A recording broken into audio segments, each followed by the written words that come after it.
See this 2019 installation?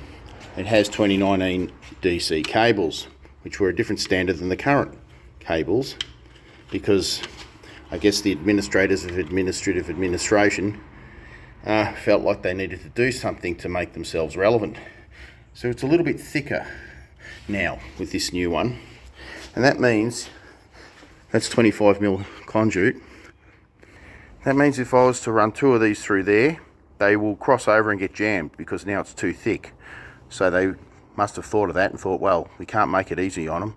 They're pulling two strings through one conduit, and we want to make it as hard as possible, so they changed the regulations. So according to the new code, if you put one of these in, a new system, you can't plug the old array in because it's done to the old standard. And but you can leave the old one running.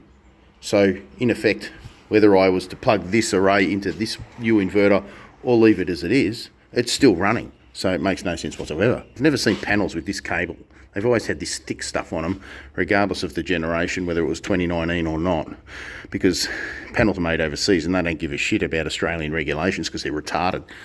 So the array itself is actually qualified to current standards. So I'm just changing the DC mains as a result. I've decided to actually very painstakingly slide two strings through one conduit without crossovers. Well, the new one's in. This is the thing that I pulled out. It's virtually the same thing. It's a ridiculous rule. You've got to remember that it's quite legal to leave this old inverter with the old system running. Now that is counterproductive, of course, not only in that the cables that I've just pulled out are going to still be in service, but also this inverter was put into a different standard than this inverter, mainly with export. This one's not cut back on its export limitation. This one has a control to it, so that if the grid voltage rises too high, like on a day like, I don't know, potentially a weekday like today, where it's very sunny and everyone's out at work and the air conditioners are off and all the solar's generating at the same time and pumping it out to the grid, pushing the voltage up, because in Australia they've run the grid to failure, so through privatisation.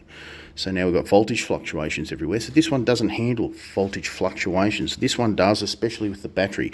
So if you have to keep this in service, that there will always produce, if these batteries are full, then this will not trim its power back and push the grid voltage right up. So this is just typical of the bureaucracy. It's much better to say it's mandatory to take the array that's existing and plug it into there and not have a retro inverter, which is going to cause voltage problems on the grid.